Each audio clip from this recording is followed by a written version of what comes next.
स्वागत है आप सभी विद्यार्थियों का हमारे YouTube चैनल इकोनॉमिक्स प्राइम पर। विद्यार्थियों, आज इस वीडियो लेक्चर्स के माध्यम से हम लोग अर्थशास्त्र का 8वां चैप्टर यानी कि इकोनॉमिक्स का जो है 8वां चैप्टर ये होगा, जिसका नाम है government budget and the economy. देखिए, चैप्टर का नाम वेरिएंट हो सकते हैं, ठीक है ना, लेकिन इसमें कंटेंट और कंसेप्ट वही होंगे जो झारखंड बोर्ड के अकॉर्डिंग होगा, ठीक है। तो यहाँ पर हम अगर बात करें एनसीईआरटी की या फिर कोई अदर साइड बुक की, तो उसमें चैप्टर का नाम अलग अलग हो सकता है। तो यहाँ पर आप ध्यान रख लीजिएगा कि सिलेबस के अकॉर्डिंग जो चीज़ें हम बता रहे हैं आपको, वही चीज़ें आपको पढ़ने भी हैं, ठीक है। और वन बाय वन हम लोग सारी चीज़ों को देखेंगे भी, क्योंकि इस वक्त जो आपको सबसे ज़्यादा दिक्कत हो रही है और वो है ऑफलाइन क्लासेस आपकी ऑफ हो चुकी है हज़ारीबाग में। जो भी विद्यार्थी हज़ारीबाग के हैं या फिर आसपास के विद्यार्थी हैं, उनको ये बात अच्छी तरीके से पता है कि आज जो सिचुएशन बना हुआ है हज़ारीबाग में, उसकी वजह से कई सारे विद्यार्थी जो हैं वो आधे अधूरे मात्र पढ़ करके रह गए हैं। जो भी विद्यार्थी हमें ऑफलाइन पढ़ रहे थे या फिर जो ज्वाइन किए हुए थे, उनको भी मैं ये चीज़ें ज़रूर सजेस्ट करूँगा कि आप यदि नोट प्रिपेयर अभी भी नहीं किए हुए हैं तो government budget and the economy इस चैप्टर से आप नोट अच्छे से प्रिपेयर कर लीजिए। अगर आप प्रिपेयर नहीं कर पाते हैं तो मुझे जो है सीधा आप कह दीजिए कि आपको मैं PDF सेंड कर दूंगा, ठीक है। इस वक्त आपको सबसे ज़्यादा कंटेंट और कंसेप्ट की ज़रूरत है। इसके अलावा हम MCQ भी इस पर करवाने वाले हैं, जो कि बिल्कुल तैयार है कंसेप्ट, उसको भी हम जल्दी ही लेकर के आने वाले हैं, ठीक है। आज जो हम आप यहाँ पर बेसिकली बात करेंगे गवर्नमेंट बजट की, और अगले वीडियो में हम लोग जो हैं उसके और भी वीडियोस देखेंगे जिसमें कि इससे ही रिलेटेड कंसेप्ट होंगे उसमें भी, ठीक है। तो यहाँ पर हम लोग समझने की कोशिश करेंगे कि आखिर गवर्नमेंट बजट यानी कि सरकारी बजट या फिर सार्वजनिक बजट होता क्या है, और उसके बाद हम लोग ये समझने का प्रयास करेंगे कि गवर्नमेंट बजट जो है वो क्यों लाती है, क्यों तैयार करती है, इसका बनाने का पर्पस क्या होता है, उद्देश्य क्या होता है, ऑब्जेक्टिव्स क्या होते हैं।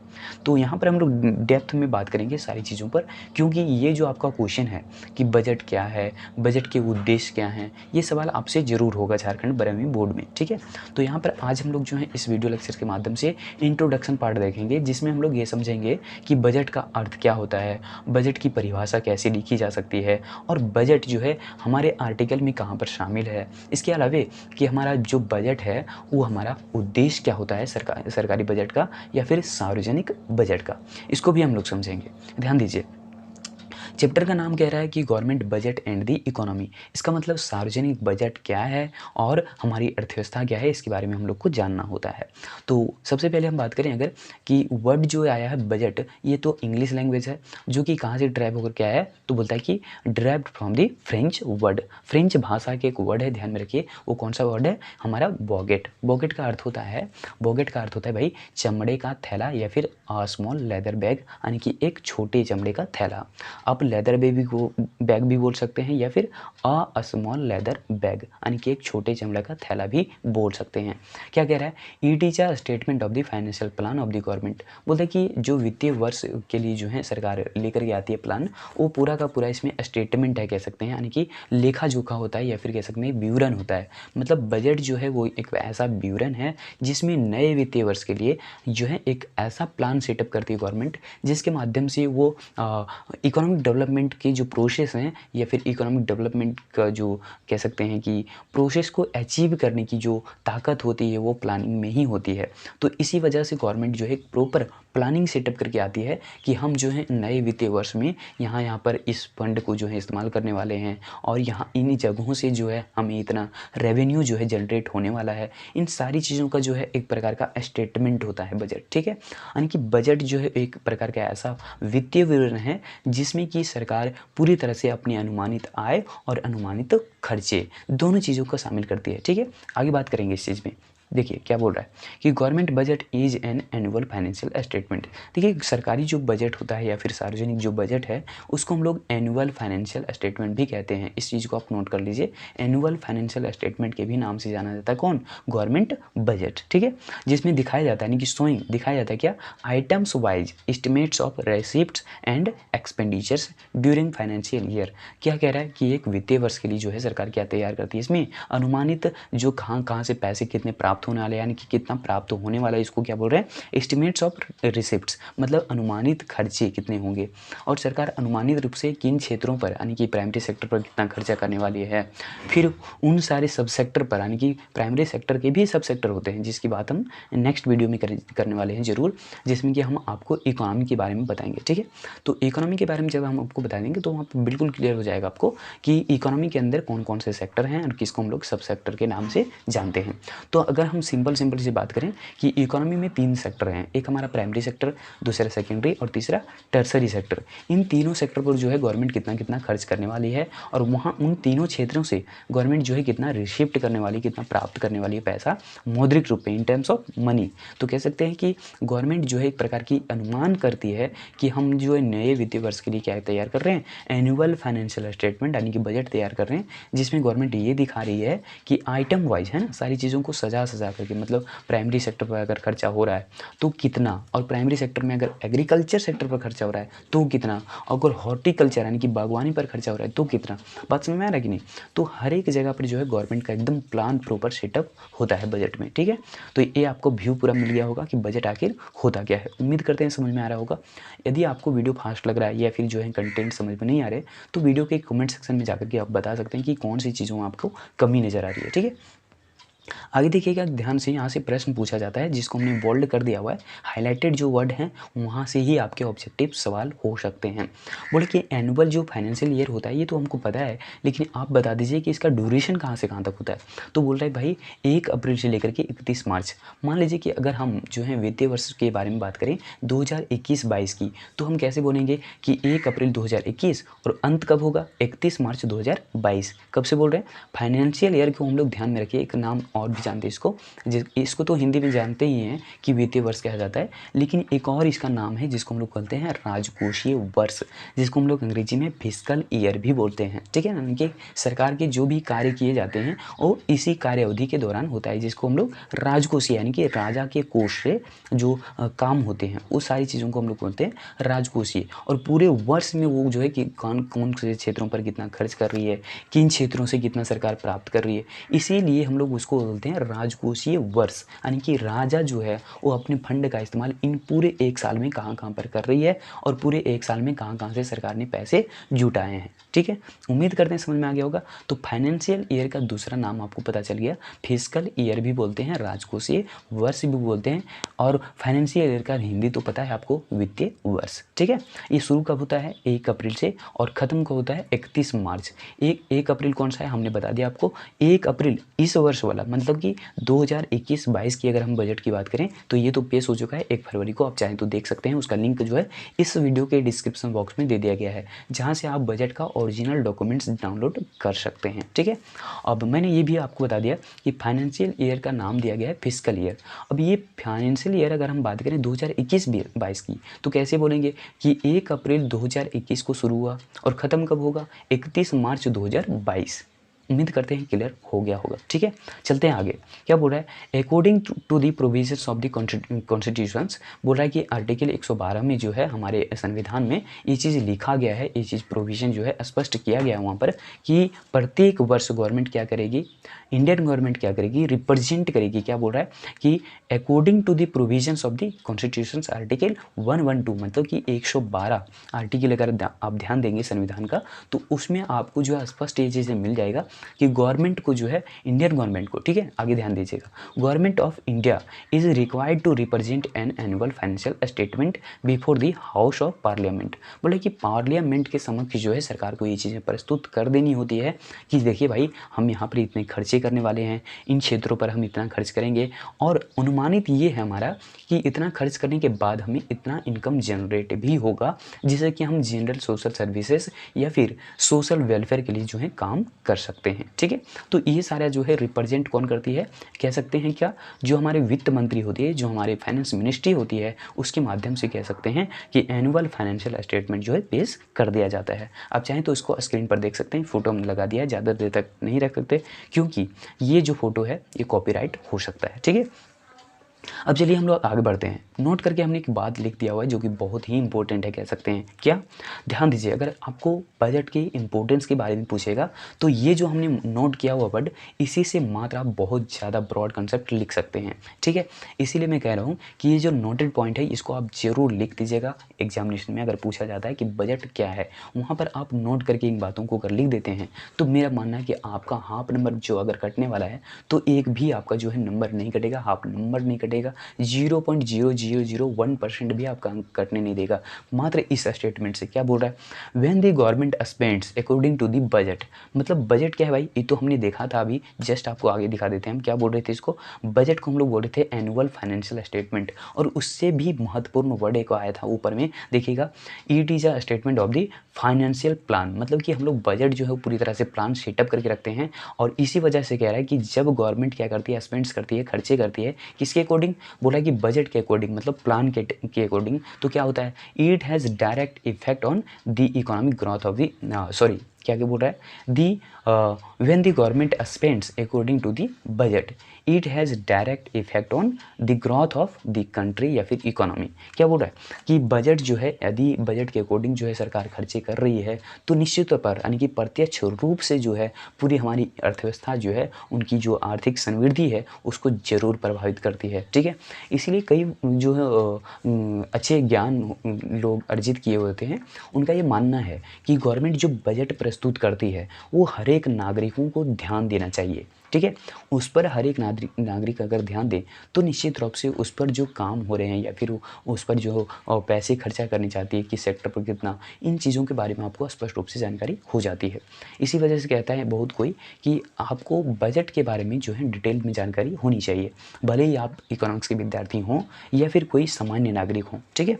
अब देखिएगा क्या बोल रहा है कि ऑब्जेक्टिव्स ऑफ द बजट, मतलब बजट बनाने के सरकार के उद्देश्य क्या होते हैं, मकसद क्या होता है, इसके बारे में हम लोग समझेंगे।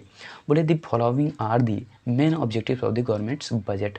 बोले सरकार का जो बजट है इसमें जो नीचे दिए गए हैं इन सारी ऑब्जेक्टिव्स को जो है पूरा करने के लिए किया जाता है, गवर्नमेंट बजट को लागू या फिर लाए जाते हैं समक्ष, किसके सामने? हम लोग देख रहे हैं हाउस ऑफ पार्लियामेंट के सामने, ठीक है। रीएलोकेशंस ऑफ रिसोर्सेज, ये सबसे पहला ऑब्जेक्टिव्स क्या है बजट का? रीएलोकेशन हो जाता है किसी चीज़ों का, रिसोर्सेज का, संसाधनों का। रीएलोकेशन मतलब एलोकेट मतलब क्या होता है? मान लीजिए कि आपने जो कपड़ा पहना हुआ है उस कपड़े को तैयार करने में कितनी रिसोर्सेज का जो है इंगेजमेंट हुआ, मतलब कि कितने संसाधन लगे, इन चीज़ों का तय जो है कैसे होता है? तो बोल रहा है कि जब कभी जो मार्केट इकोनॉमी या फिर कैपिटलिस्ट इकोनॉमी जो है फुलफिल नहीं कर पाती कि इस चीज़ को, तो यहाँ पर ध्यान दीजिएगा, आगे हम बात कर देंगे। क्या बोल रहा है? When the market economy is unable to achieve the social and economic objectives. कह रहा है कि जब भी क्या हो रहा है, बाजार अर्थव्यवस्था जो है अनेबल हो जाता है, अयोग्य हो जाता है किस चीज़ को अचीव करने में, तो बोल रहा है to achieve the social and economic objective, मतलब सामाजिक और आर्थिक उद्देश्यों को जब सरकार जो है सरकार नहीं, बाजार इकोनॉमी यानी कि बाजार अर्थव्यवस्था जो है पूरा करने में अक्षम हो जाती है, मतलब पूरी तरह से अयोग्य हो जाती है, कह सकते हैं किस चीज़ को जो है अचीव करने में, तो बोल रहा है सोशल एंड इकोनॉमिक ऑब्जेक्टिव्स। अब देख रहे होंगे कि प्राइवेट कंपनियां भी जो हैं वो, चाहे तो प्राइवेट लोग या फिर क्या कह सकते हैं कि प्राइवेट स्कूल या फिर प्राइवेट हॉस्पिटल, इन सारी जगहों पर क्या हो रहा है, या तो वहाँ पर सोशल ऑब्जेक्टिव जो है पूरा किए जा रहे हैं या फिर वहाँ पर इकोनॉमिक ऑब्जेक्टिव्स पूरे किए जा रहे हैं, ठीक है ना। इन दोनों चीज़ों को साथ साथ में पूरा किया भी जा सकता है। तो बोला कि अगर हम ध्यान दें कि सोशल ऑब्जेक्टिव में हमारा कौन कौन सा आएगा, तो हम लोग जानते हैं कि एजुकेशन या फिर हेल्थ फैसिलिटी या फिर हमारा सैनिटेशन वगैरह, ये सब सारा सोशल ऑब्जेक्टिव्स होता है। लेकिन इकोनॉमिक ऑब्जेक्टिव्स क्या होता है? मान लीजिए कि आपने कपड़े खरीदे, उसके लिए आपने ज़रूर पैसा प्राइस यानी कि दिया होगा दुकानदार को, तो वहाँ पर आप जो हैं अपनी रहन सहन या फिर अपनी जीवन स्तर के चीज़ों को जो है जुटाने की कोशिश कर रहे हैं। दैट मीन्स वहाँ पर इकोनॉमिक ऑब्जेक्टिव आपका पूरा हो रहा है। अब कहेंगे सर एजुकेशन क्यों नहीं रखा गया इकोनॉमिक में? तो इकोनॉमिक में नहीं रखा गया पूरी तरह से, इस प्रकार से हम लोग कह सकते हैं कि हेल्थ और एजुकेशन और सैनिटेशन ये हमारा सोशियो इकोनॉमिक प्रॉब्लम है, ठीक है। और इसी वजह से कहते हैं कि ये सारी चीज़ें हम लोग सोशियो इकोनॉमिक एक साथ बोल सकते हैं, सोशियो भी है इकोनॉमिक भी है, यानी कि सोशल भी है इकोनॉमिक भी है, इसीलिए बोल रहा है कि सोशियो इकोनॉमिक, ठीक है। तो ध्यान दीजिएगा, रीएलोकेशन हो जाता है बजट के माध्यम से चीज़ों का, ठीक है। कैसे? When the market economy is unable to achieve the social and economic objective, यानी कि जब कभी बाजार अर्थव्यवस्था सामाजिक और आर्थिक उद्देश्य को पूरा नहीं कर पाती है पूरे देश के लिए, तो क्या करती है the government by interfering by the means of the budget allocates resources in such a way that the desired social and economic objectives may be achieved। तो कहती क्या कि सरकार जो है इंटरफेयर करती है, हस्तक्षेप करती है, किसके माध्यम से बोलता है, बजट के माध्यम से, और एलोकेट करती है किस चीज़ों का, रिसोर्सेज का, किसमें बोला है कि such a way that the desired social and economic objectives may be achieved, जिससे कि हम सामाजिक और आर्थिक उद्देश्यों को पूरा कर सकें। उम्मीद करते हैं समझ में आ गया होगा कि रीएलोकेशंस ऑफ रिसोर्सेज कहने का मतलब क्या है, कि हम संसाधनों का वितरण करेंगे भाई, किसके माध्यम से कर सकते हैं, तो बोलता है कि बजट के माध्यम से। आगे देखेंगे आपको क्लियर हो जाएगा कि ये ऑब्जेक्टिव्स और क्या कह रहा है, ठीक है। अगर आप दूसरे ऑब्जेक्टिव पर ध्यान दें तो यहाँ पर क्या मेंशन किया हुआ, ध्यान दीजिएगा, redistribution of income and wealth. पहले आपने क्या देखा, रीएलोकेशंस ऑफ रिसोर्सेज, और दूसरा पॉइंट यहाँ पर देखिए रीडिस्ट्रीब्यूशन, मतलब इसका क्या है कि बोलता है रीडिस्ट्रीब्यूशन मतलब पुनः वितरण हो रहा है, समझिए तो किसके बीच, किन चीज़ों का, तो बोलता है ऑफ इनकम एंड वेल्थ, मतलब जो धन और संपत्ति है या फिर जो हमारा आय है उसका रीडिस्ट्रीब्यूशन हो जाता है, पुनर्वितरण हो जाता है, कह सकते हैं। क्या बोल रहा है कि every government wants to reduce the inequality of income and wealth in the society. प्रत्येक सरकार, यानी कि सरकार ये चाहती है सोसाइटी में जो इनइक्वालिटी बना हुआ है या असमानता बना हुआ है धन से या फिर इनकम से संबंधित, उनको जो है दूर किया जा सके, उनको क्या किया जा सके, रिड्यूस किया जा सके, है ना। इसीलिए बोल रहा है कि एवरी गवर्नमेंट वांट्स, प्रत्येक ये सरकार ये चाहती है to reduce the inequality of the income and wealth in the society. लेकिन ये कभी पूरा नहीं हो सकता, पूरा तो नहीं हो सकता, लेकिन कहीं ना कहीं इनइक्वालिटी जो हमारे समाज में बनी हुई है उसको कम किया जा सकता है, ठीक है ना। तो गवर्नमेंट यही प्रयास करती है कि जो एक तरफ अंबानी भाई हैं, दूसरी तरफ जो भीख मांगने वाले लोग हैं, इनके बीच कितनी बड़ी डिस्पैरिटी है ना इनकम और वेल्थ की रिलेटेड। तो हम कह सकते हैं कि जो समाज में हमारे कुछ गरीब लोग हैं, कुछ अमीर लोग हैं, और कुछ तो गरीब बहुत ज़्यादा गरीब हैं, मतलब एक तरफ तो गरीब बहुत ज़्यादा गरीब है और अमीर बहुत ज़्यादा अमीर है, इन दोनों के बीच इनकम और वेल्थ का जो डिस्पैरिटी है, बहुत ज़्यादा अंतर है, इसको ही समाप्त करने की कोशिश करती है, इसको कम करने की प्रयास करती है। लेकिन ये रीडिस्ट्रीब्यूशन ऑफ इनकम और वेल्थ किसके माध्यम से होगा, तो हम लोग जानते हैं कि ये सब बजट के माध्यम से ही संभव है, ठीक है। आगे क्या कह रहा है कि फॉर दिस पर्पस, इस इनइक्वालिटी का जो सिचुएशन है इसको रिड्यूस करने के लिए कह रहा है कि फॉर दिस पर्पस, यानी कि इस उद्देश्य के लिए दी गवर्नमेंट मेक्स प्रोविजंस, गवर्नमेंट क्या तैयार करती है, पूरा प्रोविजंस तैयार कर लेती है, पूरा ब्यूरा तैयार कर लेती है, कह सकते हैं, या फिर पूरा अपना दृष्टिकोण लगा लेती है, उसमें कह सकते हैं अप्रोच लगा लेती है, किसमें, किसके नज़रिए से, बोलता है बजट के माध्यम से, to for adequate expenditure on social security and economic subsidies और पब्लिक वर्क्स एट्सेट्रा। बोल रहा है क्या कि सोशल सिक्योरिटी का मतलब आप समझते हैं, पब्लिक डिस्ट्रीब्यूशन सिस्टम का आप नाम सुने होंगे, जिसका शॉर्ट में बोल रहे हैं पीडीएस, मतलब जिसमें गरीबों को या फिर जो मध्यम वर्ग के परिवार हैं, जैसे कि हम लोग को भी मिलता है भाई, तो हम लोगों को जो है क्या मिलता है, 2 रुपये केजी अनाज, 3 रुपये केजी जो है गेहूँ, या फिर जो है ऐसे कुछ वितरण किया जाता है कि नहीं। तो इन सारी चीज़ों को हम लोग कैसे अचीव कर सकते हैं, तो बोला कि गवर्नमेंट इसके लिए जो है प्रोविजंस तैयार करती है ना। यहाँ पर बात कर रहा है government makes provision in the budget for adequate expenditure on social security, economic subsidies और पब्लिक वर्क्स। पब्लिक वर्क्स का मतलब क्या है कि जनता के लिए जो है सरकार कार्य करती है, किस प्रकार से भाई, ग्रामीण सड़क तैयार करती है, या फिर कह सकते हैं कि लोगों को आर्थिक रूप से सहायता भी करती है, तो वही है इकोनॉमिक सब्सिडीज, आर्थिक सहायता, जिसमें कि आपको स्कॉलरशिप वगैरह जी भी जो है दिया जाता है। तो इनकम का और वेल्थ का क्या हो रहा है, रीडिस्ट्रीब्यूशन हो रहा है। रीडिस्ट्रीब्यूशन कैसे हुआ, तो अमीरों पर जो है सरकार ने टैक्स लगाए, उस टैक्स को जो है गरीबों पर अलग अलग तरह से योजनाओं बना करके जो है खर्च कर रही है। तो रीडिस्ट्रीब्यूशन हो रहा है किसका, इनकम का और वेल्थ का। उम्मीद करते हैं समझ में आ गया होगा, ठीक है ना। चलते हैं आगे। अब क्या बात कर रहा है कि और क्या ऑब्जेक्टिव है बजट का, तो बोला कि इकोनॉमिक स्टेबलाइजेशन, ये बहुत इंपॉर्टेंट वर्ड है, ध्यान में रखिएगा। इकोनॉमिक स्टेबिलिटी लाने की प्रयास करती है। दिन ब दिन आपको पता है कि प्राइसेस में कितना ज़्यादा फ्लक्चुएशंस होते हैं, है ना। तो ये सारी चीज़ों को जो है कंट्रोल 2 चीज़ों के माध्यम से किया जा सकता है। एक तो हमारे देश में जो मॉनेटरी अथॉरिटी है, दैट मीन्स आरबीआई, यानी कि reserve bank of India, that means central bank कह सकते हैं। और दूसरी तरफ सरकार भी इन चीज़ों को जो है कंट्रोल करने की पूरी कोशिश करती है। तो हमारे पास दो बड़े हथियार होते हैं, एक तो हमारा सेंट्रल बैंक और दूसरा हमारा सेंट्रल गवर्नमेंट। ये दो जो हमारे देश में कह सकते हैं कि एक तो मॉनेटरी अथॉरिटी है और दूसरा पब्लिक अथॉरिटीज़। तो ये दोनों ये प्रयास करते हैं कि पूरे भारत में जो फ्लैक्चुएशंस हो रहे हैं, इकोनॉमिक फ्लैक्चुएशंस हो रहे हैं, इसको कैसे कंट्रोल किया जा सकता है। क्योंकि आपको पता है कि ये फ्लैक्चुएशंस हमारी इकोनॉमी पर बैड इफेक्ट डालते हैं ना, आर्थिक विकास पर ये हमारे बाधा डालते हैं या फिर कह सकते हैं कि रुकावट पैदा करती है। इसी वजह से कह रहा है कि बजट का जो पर्पस होता है तीसरा, वो होता है इकोनॉमिक स्टेबलाइजेशन, मतलब कि एक प्रोसेस को दिखाता है। ठीक है, ध्यान दीजिएगा क्या बोल रहा है। Economic fluctuations have every bad effect on economic development. मैंने आपसे कहा कि आर्थिक विकास पर जो है इकोनॉमिक फ्लैक्चुएशंस का बहुत बुरा प्रभाव पड़ता है। अभी फिलहाल ही आपने देखा होगा भारत में जो पेट्रोल की कीमत है, क्या पेट्रोल की कीमत के बारे में आपको पता है, सीधा कहाँ 65-67 रुपये से 70 रुपये से सीधा 100 रुपये के आसपास पहुंच गई है। मतलब कि प्राइसेस में इकोनॉमिक फ्लैक्चुएशंस इतनी ज़्यादा हैं, कह सकते हैं कि है ना, कि उसको कंट्रोल करना बहुत ज़रूरी बात हो जाती है भाई। और ये सारी चीज़ें संभव हो सकते हैं दो ही चीज़ों के माध्यम से, एक तो हमारा डिमांड एंड सप्लाई के माध्यम से, और दूसरा हमारा कंट्रोल हो सकता है कि गवर्नमेंट जो है इस पर काम करे बजट में। और इसके अलावा जो तीसरा और सबसे इम्पोर्टेंट जो हम कह सकते हैं सबसे पहले इसको रखा जाना चाहिए, मॉनेटरी अथॉरिटीज़। एक ऐसे काम करती है, जब हम लोग मनी एंड बैंकिंग चैप्टर को समझ रहे थे तो वहाँ पर मैंने इस बात को क्लियर कर दिया हुआ था कि गवर्नमेंट बजट जो है तैयार करती है, तब भी इन चीज़ों को जो है फ्लैक्चुएशंस को रोक सकती है। और आरबीआई जब repo rate, reverse repo rate, SLR वगैरह को भी कंट्रोल करके इन चीज़ों को कर सकती है।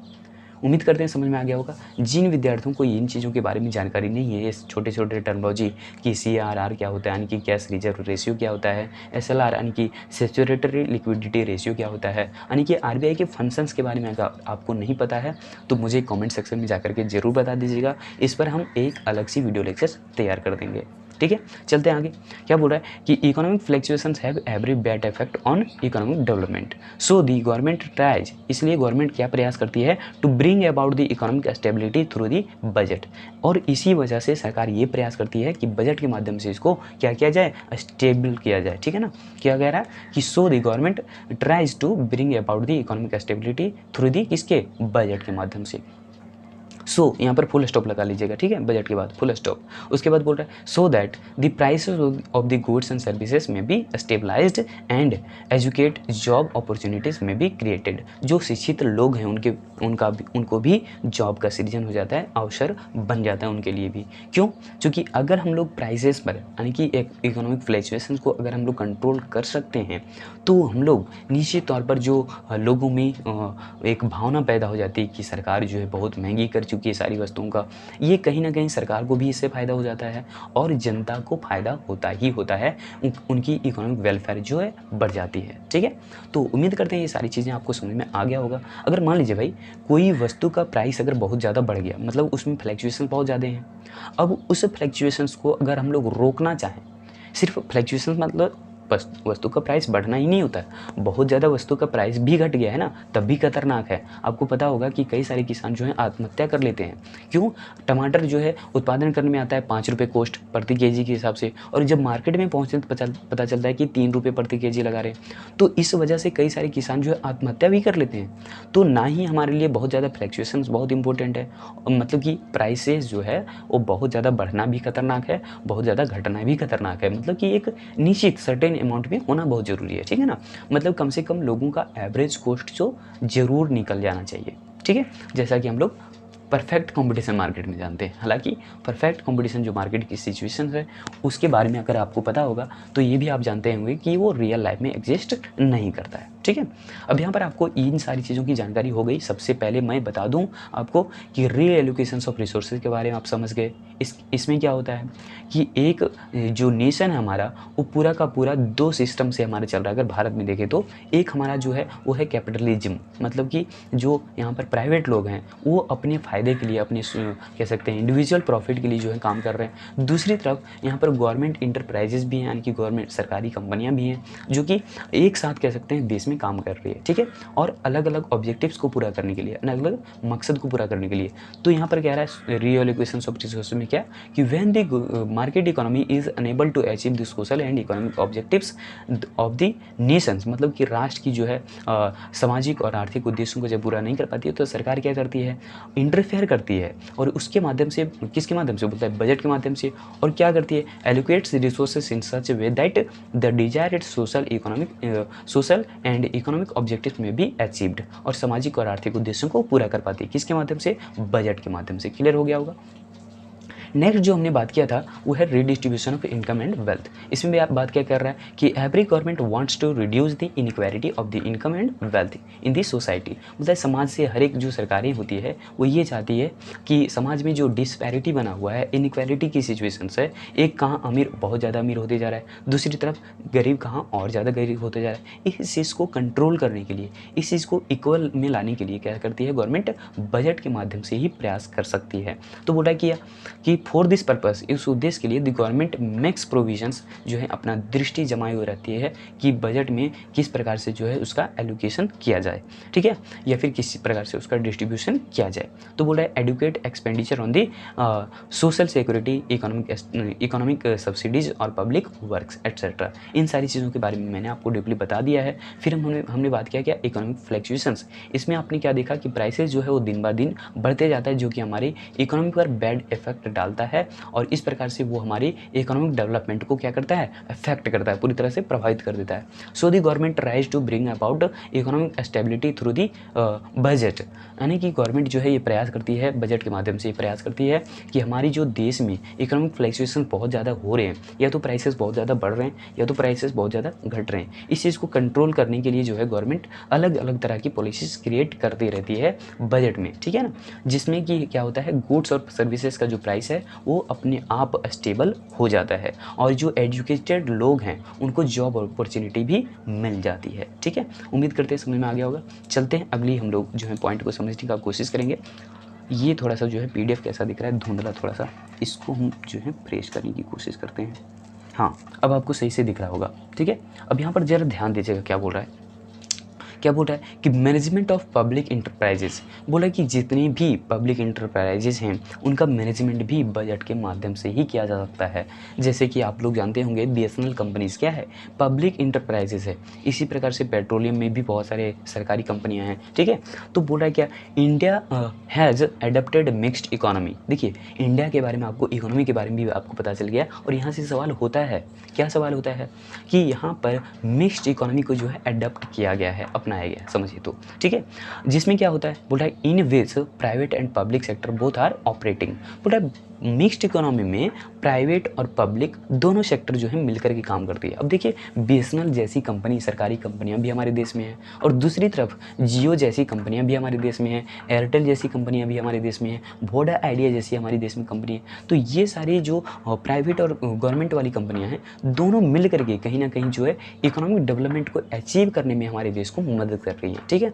और हम जब भी कहेंगे कि मिक्स्ड इकोनॉमी क्या होता है, तो हम बोलेंगे क्या कि जहाँ पर प्राइवेट और पब्लिक दोनों सेक्टर का जो है कह सकते हैं कि एक साथ फीचर पाया जाता है, उसी को हम लोग बोलते हैं मिक्स्ड इकोनॉमी। दैट मीन्स कि अगर कैपिटलिज्म या फिर कैपिटलिस्ट इकोनॉमी का भी फीचर्स पाया जा रहा है, और साथ साथ में वहाँ पर सोशलिस्ट इकोनॉमी का भी फीचर पाया जा रहा है, तो निश्चित तौर पर हम कहेंगे कि वो हमारी सेक्टर कौन सी हो जाएगी, मिक्स्ड इकोनॉमी हो जाएगी, ठीक है। चलिए अब आगे बढ़ते हैं। क्या बोल रहा है, the government has established many industries. सरकारें क्या करती है, बहुत तरह की जो है अपनी कपड़ा उद्योग लगाई, या फिर जो है और भी जो छड़ वगैरह की जो है छड़ का, सीमेंट का, इन सारी चीज़ों का भी उद्योग लगा सकती है सरकार, और लगाती भी है, इन सारी चीज़ों का स्थापना करती है, एस्टेब्लिशमेंट करती है। बोला कि इसमें पब्लिक सेक्टर में एंड मैनेज एंड कंट्रोल्स, उसको क्या करती है, उसका प्रबंधन भी करती है और उसको नियंत्रित भी करती है, ठीक है। In order to increase the public interest, बोला कि समाज में जैसा लोगों को चाहिए सरकार वैसा ही काम करती है। लेकिन आज जो सरकारें हमारे देश की है वो थोड़ा सा भड़क चुकी है, कह सकते हैं भड़क चुकी है, मतलब पता नहीं उनको क्या हो गया है। वो अपने लिए अलग नियम कानून और आम जनता के लिए अलग नियम कानून बना रही है। आपको फिलहाल ही पता है कि झारखंड के हजारीबाग जिले में संपूर्ण लॉकडाउन की घोषणा कर दी गई, जिसमें सबसे पहले तो ये बताया गया कि रात में जो है लॉकडाउन होगा, मतलब कि केवल रात को जो है आपको घर से बाहर नहीं निकलना है। अब बताइए भाई, रात में कोई घर से बाहर सोता है क्या? मतलब सरकार की हद हो गई है। अब चलिए सबसे पहली बात यहाँ पर आपको मान लेते हैं कि रात में आपने लॉकडाउन कर दिया, दिन भर आदमी काम करेगा, मतलब आप रात के 8 बजे तक जो है काम करने बोलते हैं, उसके बाद आप काम नहीं करने बोल रहे हैं। क्या कोरोना 9 बजे के बाद ही आता है क्या? हाँ, ये चीज़ें समझने की ज़रूरत है। सरकार अपने लिए ये अलग कानून बना रही है, आम जनता के लिए अलग कानून बना रही है। एक चीज़ और भी आपको बता दूं कि अभी मैंने देखा है कि जो गीता इंटर साइंस कॉलेज है या फिर जो अन्य कॉलेजेस हैं, जैसे कि इंटर साइंस कॉलेज है, इंटर साइंस कॉलेज तो फिलहाल बंद है, बाकी ये सारे जो छोटे छोटे कॉलेजेस हैं हमारे हजारीबाग में, या फिर हम किसी कॉलेज की प्रचार नहीं कर रहे हैं, लेकिन हम ये बताने की कोशिश कर रहे हैं आपको कि ये सारी कॉलेजेस अभी भी खुले हुए हैं, ओपन हैं। क्या इन सारी चीज़ों पर लॉकडाउन नहीं लग सकता क्या? कोचिंग संस्थान में ही केवल घुसे हुए हैं क्या कोरोना? अब वहाँ से कैसे निकाले भाई? ताला तो आपने बंद करवा दिया है, अगर निकालना ही है तो ताला खुलवाओ ना, फिर कोरोना निकलेगा बाहर। तो जनता जो है ना समझदार हो चुकी है आज, बेवकूफ़ नहीं है सरकार जी, समझिए आप चीज़ों को, ठीक है। तो विद्यार्थियों इस चीज़ पर भी आप ध्यान दीजिएगा कि सरकार जो है दोहरी नीति बना रही है, अपने लिए अलग और आम जनता के लिए अलग, ठीक है। चलिए यहाँ पर देखा आपने क्या बोल रहा है कि the government has established many industries, बहुत सारे उद्योगों का स्थापना करती है in the public interest, public जैसा चाहेगी वैसा इंटरेस्ट वैसे जो है स्थापित करेगी। और कहाँ पर स्थापित करती है? बोलती पब्लिक सेक्टर में, है ना, यही सार्वजनिक क्षेत्र में। और मैनेज भी करती है उसका, यानी कि प्रबंधन भी करती है और नियंत्रित भी उस चीज़ को करती है in order to increase public interest, जैसा सरकारें जो जैसा मतलब कि जनता चाहेगी वैसा करती है, लेकिन आज मनमानी कर रही है। एंड सोशल वेलफेयर, और सामाजिक उद्देश्य के लिए भी काम करती है। तो ये सारी चीज़ें किसके मदद से करती है गवर्नमेंट? तो बजट के माध्यम से ही, क्योंकि बिना पैसे का भाई कोई काम आज होता नहीं है। तो सरकार भी बिना पैसे के कोई काम नहीं कर रही है, यहाँ तक कि जो है सरकारें सोशल वेलफेयर भी बिना पैसे का नहीं कर रही है, ठीक है। तो देखिए क्या बोल रहा है, provisions are made in the budget, provisions इसके लिए कहाँ पर बनाए जाते हैं? बजट में बनाए जाते हैं, for their successful operation and management. उम्मीद करते हैं यहाँ तक आपको बात समझ में आ गया होगा, ठीक है। तो कल की हम लोग वीडियो में देखेंगे कि कंपोनेंट्स ऑफ द बजट क्या होता है, इसके बारे में हम आपको जो है थोड़ा सा जो चार्ट फ्लो होता है इसको हम दिखा देते हैं। इसके बारे में हम लोग डेप्थ नॉलेज लेंगे, क्योंकि ये जानना बहुत ज़रूरी है और इससे भी आपको सवाल पूछे जा सकते हैं, ठीक है। और यहाँ से ऑब्जेक्टिव पक्का एक होता है कि गवर्नमेंट बजट का जो है कितने कंपोनेंट्स है, तो इसको सबसे पहले आप दिखा दीजिए कि 2 कंपोनेंट्स है, revenue budget and capital budget, ठीक है। उम्मीद करते हैं समझ में आ गया होगा।